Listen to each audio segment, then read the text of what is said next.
sodium chloride, or just salt, is unsurprisingly composed of sodium and chlorine. Now, I want to get pure sodium. Why? Because it just explodes when you throw it in water, which is pretty cool, right?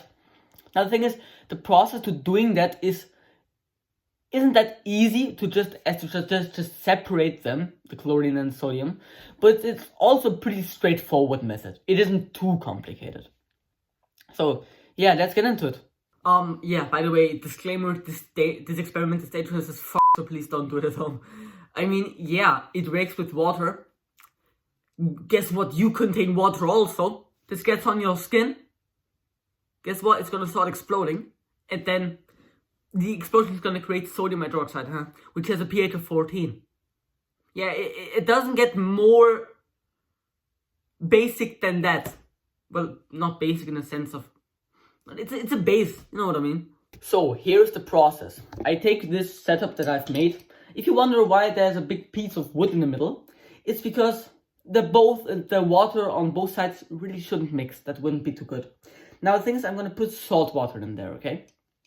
And what's going to happen then is, I'm going to send electricity through the electrons, which are made up of carbon fiber. And then the cathode, so the negative side, is going to make sodium hydroxide. And the anode, the positive side, is going to make hydrochloric acid. Yeah, not great. And the thing is, it's not just going to make hydrochloric acid. It's also going to release some chlorine gases, which just escape because they're not captured by the water in any sense. So, and chlorine gas is extremely toxic. You're gonna die. So yeah, don't do this at home, as I've already said. And now with the sodium hydroxide, I'm gonna melt it at 300 degrees Celsius. This many degrees, I don't know. I don't know it just like out of memory, but about 300 C. So the thing is, I have to melt the sodium hydroxide with a pH of 14. Okay, then I'm gonna send electricity again through that. Now, why is melting sodium hydroxide so extremely dangerous? Well, first, it's temperature, obviously. And then second, you'd be able to dissolve glass or sand or yourself in liquid sodium hydroxide, because it just starts attacking everything it comes into contact with. Like, it's one of the most basic things that are out there, and it's a liquid at 300 C. Yeah, not too great. So I'm gonna have to be careful when doing that step. But, I mean, as long as I don't behave like an idiot, I should be fine, right? So, yeah, it's me from the future. Hello. And I have two things to say. One, during the reaction, mostly hypochlorous acid is created instead of hydrochloric acid. Well, there will be some amount of hydrochloric acid made, but hypochloric acid will mostly be made, and it is less reactive and less aggressive. Good for me. And two, this is only part 1 of 2, I guess.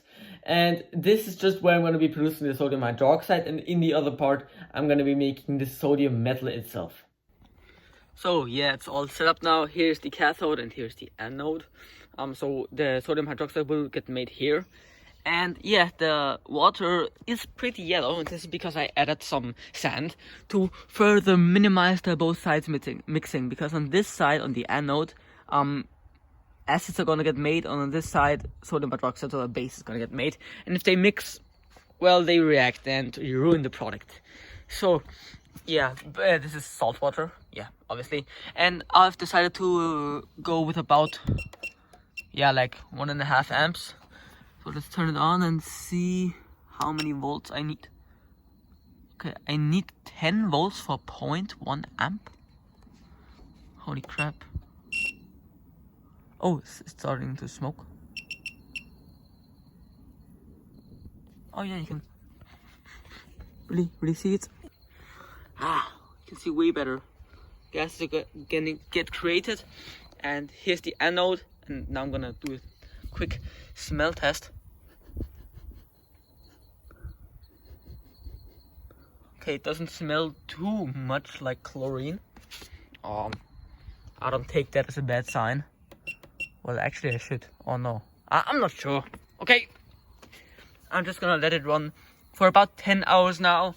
Wait, if it's 18 o'clock now, then Holy crap, why is this smoking? See that? How hot is that? Okay, not ridiculously. Okay, yes, it is too hot. 25 volts, is that still? Okay, 1.2 amps. Okay, now it is with, hold on, let me check my clock. How late? Okay, it's about 19 o'clock, so 7 p.m. And now I'm gonna let this run for about 10 hours, and if it's then... Okay, so in 10 hours it's gonna be 5 in the morning. Yeah, I guess it's gonna be more like 12 hours. Yeah, sure. Okay, I'm gonna check on it like half an hour later maybe. I mean, in theory it should ignite, right? Because at the cathode, hydrogen is also produced. Oh yeah, look at it. It's burning way brighter than usually. Yeah, this is a good indicator, I guess.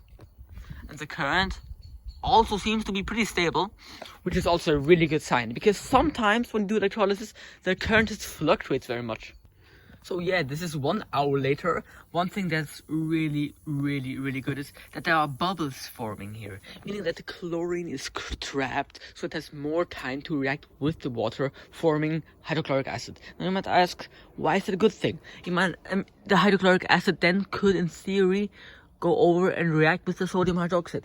And yes, that is bad, but I'm not endangering everybody. I mean, I have calculated it.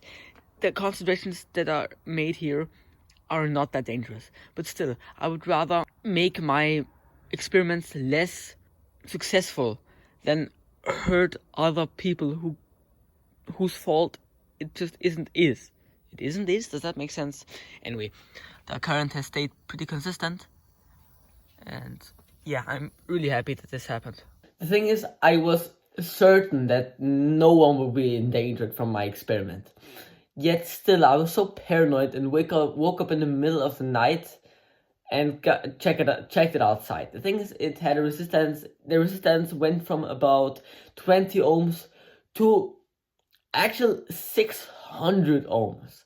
So this told me that a lot of the salt was already used up. I cleaned the electrodes and then got back to sleeping, which I then did way better. Yeah, next morning the setup ran for about, 15 hours, sorry. And I've got an idea on how I'm gonna remove it. The thing is, I need to water on this side, and they really shouldn't mix, otherwise they make bleach, which wouldn't be great, obviously. Now the thing is, I'm gonna put a syringe in there, and at the top I'm gonna pull it out, such that only half of the volume is pulled out. I am such a motherfucking dumbass. I spilled everything. How does something like this happen? Like, in the kind of pipe that was there, in which I pulled the water out of, it sucked it out. Anyway, I tried, there was obviously still some water solution in the pipe thingy. I don't know, pipe isn't really a good word. Anyway, I was trying to get that out, and I was just looking at the pipe, pulling, and then it went off, and sodium hydroxide solution splattered everywhere, including on my legs. It wasn't too uncomfortable though. It was a little bit itchy afterwards, but yeah, that was it. I mean, that wasn't too healthy for the plants, but it did wash it all down with some more water, so yeah, shit happens, right? Here's the aftermath of the experiment. Okay, interesting. This side, the wood looks really green there. This was the anode side, and this was the cathode. The cathode is a little green at the bottom, which tells me that some hypochloric acid, leaked over on the underside, and it turned kind of red here. What? By the way, I neutralized the hypochloric acid with sodium bicarbonate to form bleach, which then I will later blast with a Bunsen burner to make it decompose. Yeah, after that I started a new experiment, although in a smaller beaker because I didn't want to let it run for that long. There you have it, some really big hydrogen bubbles. Let's light them on fire. Wait. Come on.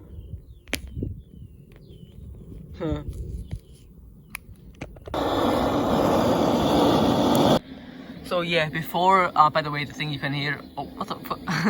It doesn't look very clean on camera, I'm sorry. Ah, yes, now you can see it. So yeah, now before it had 1 amp at 25 volts, now it has half an amp. Now this is a good indicator that the salt is being used up, because you can see when I started the reaction, the beaker was full, like to the brim. It was very close to overflowing, and now the water level is settled. By the way, the thing you can hear is the Bunsen burner. I'm making the sodium hypochlorite decompose. So yeah, now I cleaned the electrodes. Oh crap. Come on. Yeah, now I cleaned the electrodes with water, and for a moment it improved very much. Like I was at 1 amp at like 30 volts. But now the resistance has increased again. I'm not quite sure why this is happening. Can maybe someone write it down in the comments? Yeah, I filtered that through right now. Here you can see it's about 30 milliliters. So yeah, I don't think that's really enough. But the thing is, sodium hydroxide is extremely soluble in water. So all hope is not lost, I guess. Now I'm gonna hit it with a Bunsen burner to evaporate all of the water. I'm just gonna have to be careful so I don't break the beaker. So yeah, I boiled off what you just saw, and what I got was this minuscule amount of sodium hydroxide. The thing is, this just will not dry out. It's constantly wet. Now the thing is, I have a good theory on why this happens. Well, I'm not sure if it's good. It does seem good to me. The thing is, I do know that sodium hydroxide is very hygroscopic, so it means that it pulls moisture and water out of everything, including the air. And this is just the point where it's saturated with water. So it doesn't really dry out any more than this naturally if you don't like dry it in an oven or something like that. But it's so little. Like, what the... yeah, I ordered some actual sodium hydroxide. In theory, I could also make soap with the sodium hydroxide. That would be a pretty cool project. But yeah, this is it for part 1. Subscribe to me to not miss part 2, or watch it if it's already out. Probably not at the time you're seeing it. Yeah, I don't know.